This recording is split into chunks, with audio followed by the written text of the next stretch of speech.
بسم اللہ الرحمن الرحیم۔ السلام علیکم ورحمۃ اللہ وبرکاتہ۔ اللہ سبحانہ و تعالیٰ کے نزدیک پرہیزگار لوگوں میں زیادہ معزز لوگ وہ ہیں جو ذکر میں ہر وقت مشغول رہتے ہیں، اس لیے کہ تقویٰ کا منتہا جنت ہے اور ذکر کا منتہا اللہ کی معیت ہے۔ ذکر اللہ شکر کی جڑ ہے، جو اللہ کا ذکر نہیں کرتا وہ شکر بھی ادا نہیں کرتا۔ ایک حدیث میں آیا کہ حضرت موسیٰ علیہ السلام نے اللہ جل جلالہ سے عرض کیا کہ آپ نے مجھ پر بہت احسانات کیے ہیں، مجھے کوئی ایسا طریقہ بتا دیجیے کہ میں آپ کا بہت شکر ادا کروں۔ اللہ جل جلالہ نے ارشاد فرمایا کہ جتنا بھی تم میرا ذکر کرو گے اتنا ہی شکر ادا کرو گے۔ ایک دوسری حدیث میں موسیٰ علیہ السلام کی یہ درخواست ذکر کی گئی کہ یا اللہ تیری شان کے مناسب شکر کس طرح ادا کروں۔ اللہ سبحانہ و تعالیٰ نے فرمایا کہ تمہاری زبان ہر وقت ذکر کے ساتھ تر و تازہ رہے۔ اللہ کا ذکر دوسری عبادات کے لیے بڑا معین اور مددگار ہے کہ اس کی کثرت سے ہر عبادت محبوب بن جاتی ہے اور عبادات میں لذت آنے لگتی ہے، اور کسی عبادت میں بھی مشقت اور بار نہیں رہتا۔ کچھ فقراء نے حضور نبی کریم صلی اللہ علیہ وسلم سے شکایت کی کہ یہ مالدار لوگ بڑے بڑے درجے حاصل کرتے ہیں، یہ روزے نماز میں ہمارے شریک ہیں اور اپنے مالوں کی وجہ سے حج اور عمرہ اور جہاد میں بھی ہم سے سبقت لے جاتے ہیں۔ حضور صلی اللہ علیہ وسلم نے ارشاد فرمایا کہ میں تمہیں ایسی چیز بتاؤں جس سے کوئی شخص تم تک نہ پہنچ سکے مگر وہ شخص جو یہ عمل کرے۔ اس کے بعد حضور صلی اللہ علیہ وسلم نے ہر نماز کے بعد سبحان اللہ، الحمدللہ، اللہ اکبر پڑھنے کا فرمایا۔ حضور اکرم صلی اللہ علیہ وسلم نے حج، عمرہ، جہاد وغیرہ ہر عبادات کا بدل ذکر کو قرار دیا ہے۔ ذکر دوسری عبادات کے لیے بڑا معین و مددگار ہے، اس کی کثرت سے ہر عبادات محبوب بن جاتی ہے۔ پیارے دوستو، ذکر کی وجہ سے آدمی میں ایک خاص قوت پیدا ہوتی ہے جس کی وجہ سے ایسے کام اس سے صادر ہونے لگتے ہیں جو دشوار نظر آتے ہیں۔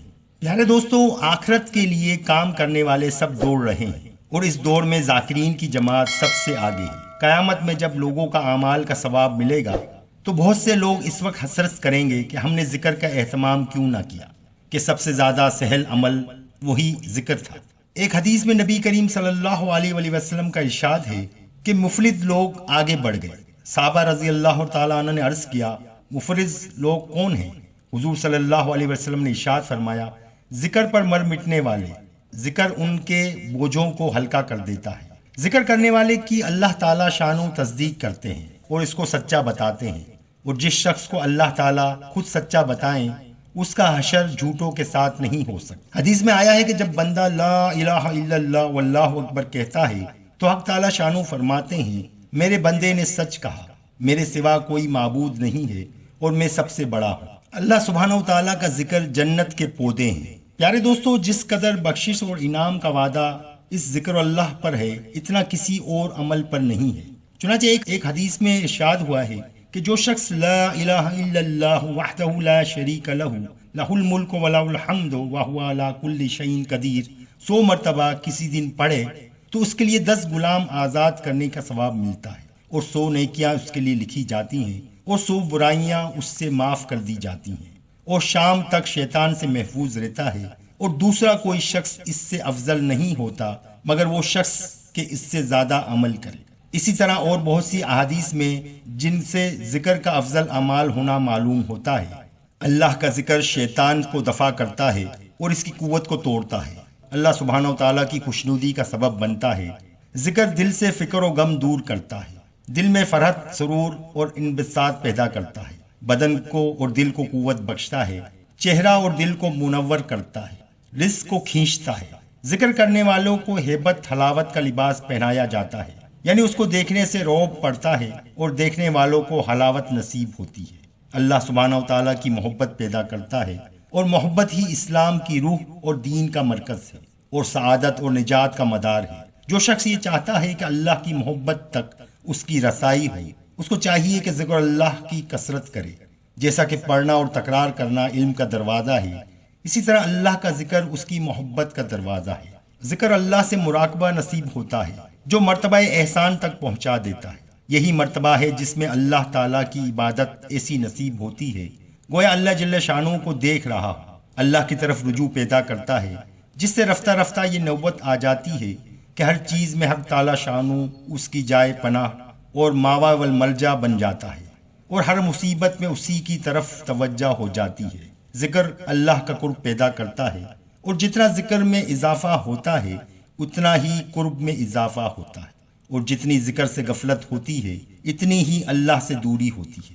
ذکر اللہ کی معرفت کا دروازہ کھولتا ہے۔ ذکر اللہ دل اور روح کی روزی ہے۔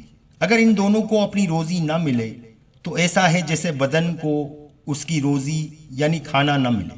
دل کو زنگ سے صاف کرتا ہے، جیسا کہ حدیث میں وارد ہوا ہے کہ ہر چیز پر اس کے مناسب زنگ اور میل کچیل ہوتا ہے۔ دل کا میل اور زنگ خواہشات اور غفلت ہیں، اور اس کے لیے صفائی کا کام ذکر اللہ دیتا ہے۔ اللہ کا ذکر میں مشغول رہنے والوں کو ان سب چیزوں سے زیادہ ملتا ہے جو دعائیں مانگنے والوں کو ملتی ہیں۔ حدیث میں اللہ جل شانہ کا ارشاد نقل کیا گیا ہے، جس شخص کو میرے ذکر نے دعا سے روک دیا اس کو میں دعائیں مانگنے والوں سے افضل عطا کروں گا۔ سبحان اللہ۔ ذکر اللہ باوجود سہل ترین عبادت ہونے کے تمام عبادتوں میں سے افضل ہے، اس لیے کہ زبان کو حرکت دینا بدن کے تمام اعضاء کو حرکت دینے سے سہل ہے۔ اللہ کا ذکر آدمی کی ترقی کرتا رہتا ہے، چاہے بستر پر بھی ہو، چاہے بازار میں بھی، صحت میں بھی اور بیماری میں بھی، نعمتوں میں اور لذتوں کے ساتھ مشغولی میں بھی، اور کوئی ایسی چیز نہیں ہے جو ہر وقت ترقی کا سبب بنتی ہو، حتیٰ کہ جس کا دل نور و ذکر سے منور ہو جاتا ہے اور وہ سوتا ہوا بھی غافل شب بیداروں سے بڑھ جاتا ہے۔ ذکر کا نور دنیا میں بھی ساتھ رہتا ہے اور قبر میں بھی ساتھ رہتا ہے، اور آخرت میں پلسرات پر آگے چلتا ہے۔ ذکر اللہ تصوف کا اصل اصول ہے اور تمام صوفیاء کے نزدیک سب طریقوں میں رائج ہے۔ جس شخص کے لیے ذکر کا دروازہ کھل گیا گویا اس کے لیے اللہ جل شانہ تک پہنچنے کا دروازہ کھل گیا، اور جو اللہ جل شانہ تک پہنچ گیا وہ جو چاہتا ہے پاتا ہے، کہ اللہ جل شانہ کے پاس کسی چیز کی بھی کمی نہیں ہے۔ آدمی کے دل میں ایک گوشہ ہے جو اللہ کے ذکر کے علاوہ کسی چیز سے بھی پر نہیں ہوتا، اور جب ذکر دل پر مسلط ہو جاتا ہے تو وہ نہ صرف اس گوشے کو پر کرتا ہے بلکہ ذکر کرنے والے کو بغیر مال کے غنی کر دیتا ہے، اور بغیر کنبے جماعت کے لوگوں کے دلوں میں عزت والا بنا دیتا ہے، اور بغیر سلطنت کے بادشاہ بنا دیتا ہے۔ اور جو شخص ذکر سے غافل ہوتا ہے وہ باوجود مال و دولت اور حکومت کے ذلیل ہوتا ہے۔ اللہ کا ذکر آدمی کے دل کو نیند سے جگاتا ہے، غفلت سے چوکنا کرتا ہے، اور دل جب تک سوتا رہتا ہے اپنے سارے ہی منافع کھوتا رہتا ہے۔ ذکر ایک درخت ہے جس پر معرف کی پھل لگتے ہیں۔ ذکر ایک درخت ہے جس پر معرف کے پھل لگتے ہیں۔ ایک حدیث میں آیا ہے کہ میرا ذکر کرنے والے میرے آدمی ہیں، میں ان کو اپنی رحمت سے دور نہیں کرتا۔ اگر وہ اپنے گناہوں سے توبہ کرتے رہیں تو میں ان کا حبیب دوست ہوں، اور اگر وہ توبہ نہ کریں تو میں ان کا طبیب ہوں کہ ان کو پریشانیوں میں مبتلا کرتا ہوں تاکہ ان کو گناہوں سے پاک کر دوں۔ اللہ کا ذکر کرنے والوں پر اللہ کی رحمت اور فرشتوں کی دعا ہوتی ہے۔ جو شخص یہ چاہے کہ دنیا میں رہتے ہوئے بھی جنت کے باغوں میں رہے وہ ذکر کی مجالس میں بیٹھے، کیونکہ یہ مجالس جنت کے باغ ہیں۔ ذکر کی مجلسیں فرشتوں کی مجلسیں ہیں۔ اللہ سبحانہ وتعالیٰ ذکر کرنے والوں پر فرشتے کے سامنے فخر کرتے ہیں۔ تمام اعمال اللہ کے ذکر ہی کے واسطے مقرر کیے گئے ہیں۔ تمام اعمال میں وہی عمل افضل ہے جس میں ذکر کثرت سے کیا جائے۔ روزوں میں وہ روزہ افضل ہے جس میں ذکر کی کثرت ہو، حج میں وہ افضل ہے جس میں ذکر کی کثرت ہو، اسی طرح ہر اعمال میں جہاد وغیرہ میں کا حکم یہی ہے۔ ذکر اللہ کی وجہ سے دل سے خوف و ہراس دور ہو جاتا ہے۔ ڈر کے مقام پر اطمینان پیدا کرنے اور خوف کے زائل کرنے میں اللہ کے ذکر کو خصوصی دخل ہے، اور اس کی یہ خاص تاثیر ہے جتنی بھی ذکر کی کثرت ہوگی اتنا ہی اطمینان نصیب ہوگا اور خوف زائل ہوگا۔ ذکر کی وجہ سے آدمی میں ایک خاص قوت پیدا ہوتی ہے جس کی وجہ سے ایسے کام اس سے صادر ہونے لگتے ہیں جو دشوار نظر آتے ہوں۔ ذکر جہنم کے لیے آڑ ہے۔ اگر کسی بدعملی کی وجہ سے جہنم کا مستحق ہو جائے تو ذکر درمیان میں آڑ بن جاتا ہے، اور جتنی ذکر کی کثرت ہوگی اتنے ہی پختہ آڑ ہوگی۔ ذکر کرنے والے کے لیے فرشتے استغفار کرتے ہیں۔ جس پہاڑ پہ یا میدان میں اللہ کا ذکر کیا جائے وہ فخر کرتے ہیں۔ حدیث میں آیا کہ ایک پہاڑ دوسرے پہاڑ کو آواز دے کر پوچھتا ہے کہ کوئی ذکر کرنے والا تجھ پر آج گزرا ہے؟ اگر وہ کہتا ہے کہ گزرا ہے تو وہ خوش ہوتا ہے۔ ذکر کی کثرت نفاق سے بری ہونے کا اطمینان اور ثبوت ہے۔ حضرت مالک بن دینار رحمۃ اللہ علیہ کہتے ہیں کہ لذت پانے والے کسی چیز میں بھی ذکر کے برابر لذت نہیں پاتے۔ ذکر کرنے والوں کے چہروں پر دنیا میں رونق اور آخرت میں نور ہوگا۔ جو شخص راستوں میں اور گھروں میں، سفر میں اور حجر میں کثرت سے ذکر کرے، قیامت کے دن اس کی گواہی دینے کے لیے کثرت سے ہوں گے۔ حق تعالیٰ شان و قیامت کے دن کے بارے میں فرماتے ہیں کہ اس زمین پر اپنی خبریں بیان کرو۔ نبی کریم صلی اللہ علیہ وسلم ارشاد فرماتے ہیں کہ اس خبریں کیا ہیں؟ صحابہ کرام نے لا علمی سے ظاہر کی تو حضور نبی کریم صلی اللہ علیہ وسلم نے ارشاد فرمایا، جس مرد و عورت نے جو کام زمین پر کیا ہے وہ بتائے گی، فلاں دن اس وقت مجھ پر یہ کام کیا، نیک ہو یا برا ہو۔ اس لیے مختلف جگہوں پر کثرت سے ذکر کرنے والوں کے گواہ بھی کثرت سے ہوں گے۔ زبان جتنی دیر ذکر میں مشغول رہے گی، جھوٹ، غیبت وغیرہ سے محفوظ رہے گی، اس لیے کہ زبان چپ تو رہتی ہی نہیں، یہ ذکر اللہ میں مشغول رہتی ہے۔ شیاطین آدمی کے کھلے دشمن ہیں۔ پیارے دوستو، شیطان آدمی کے کھلے دشمن ہیں اور ہر طرح سے اس کو وحشت میں ڈالتے رہتے ہیں اور ہر طرف سے اس کو گھیرے رہتے ہیں۔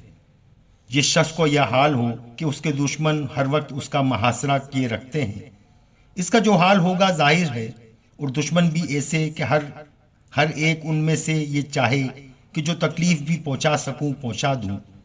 ان لشکروں کو ہٹانے والی چیز اللہ کے ذکر کے سوا کوئی چیز نہیں ہے۔ بہت سی احادیث میں بہت سی دعائیں ہیں جن کے پڑھنے سے شیاطین قریب نہیں آتے، اور سوتے وقت بھی پڑھنے سے رات بھر حفاظت رہتی ہے۔ تو پیارے دوستو، اللہ تعالی ہم سب کو اللہ کا ذکر کرنے کی توفیق عطا فرمائے۔ ذکر اللہ کرنے والا اللہ کا محبوب بندہ بن جاتا ہے اور اس کی دعائیں عرش تک جاتی ہیں۔